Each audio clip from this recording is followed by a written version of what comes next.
मार जात म्हणून ही लढव जाते म्हणून आमचं नाव घेतलं जातं. ज्या मुलांनी बलात्कार केला त्यांच्याविषयी तुम्ही फाशी दिली पाहिजे. आम्ही पण मागणी करतो की त्यांना फाशी दिली पाहिजे. पण ज्या मुलांनी बलात्कार केला त्या मुलांना पकडून एकदा जे भीम समाजाच्या मुलांनी दिला पोलिसांच्या ताब्यात ते तुम्ही का सांगत नाही?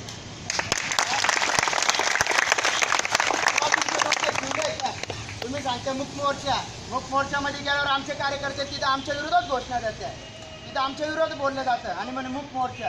त्याचा मुख मोर्चा या मराठ्यांनी लाखोच्या संख्येने आज मोर्चा काढताय. आपण त्या लाखोच्या संख्येने नाही का? अॅट्रॉसिटी कायदा जो आहे हे त्यांना माहिती का हा सेंट्रल गव्हर्नमेंटचा कायदा आहे, याच्यात चेंज होऊ शकत नाही, बदल पण होऊ शकत नाही, रद्द पण होऊ शकत नाही. तरी पण त्यांनी मोर्चा काढला. याचं कारण आज समाजाला हे भविष्य ओळखून घेतलं पाहिजे. आपल्या हरक्या तरुणांनी आपली जबाबदारी का आपल्या आई बहिणींचं रक्षण आपण केलं पाहिजे. आपली समाजाची देण आहे. आपण म्हणू की आमचा नेता वरती बसला, त्यांनी याला पाठिंबा दिला, त्यांनी त्याला पाठिंबा दिला. अरे तू का आमचा बाप आहे का? आमचा बाप एकच आहे, बघता डॉक्टर बाबासाहेब आंबेडकर.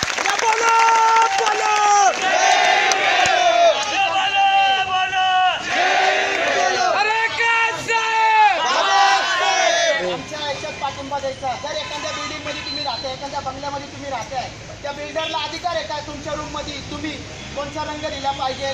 तुम्हाला अधिकार आहे का तुम्ही तुमच्या प्लॉटमध्ये कोणता रंग दिला पाहिजे?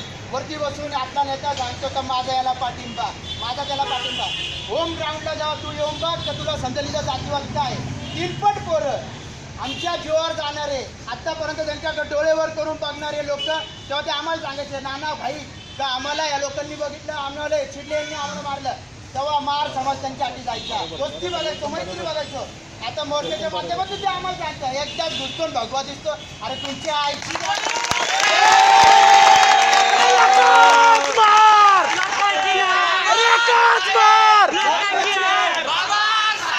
आता जेव्हा आम्ही घुसू कसा घुसतो कसा दिसतो मग तुला दाखवू.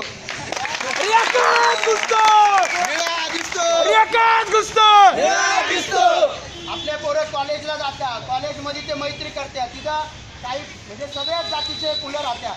आज मराठा समाजाचे मुलं आपल्या पोरांसंग जातीवाद करते. पाहिली का आमची किती गर्दी, पाहिली का आमचे किती लोक आहे. अरे एवढ्या अंड्यांना आम्ही जेव्हा उतरू ना तर प्रेस वाल्याला सांगा फक्त छापून टाकतो.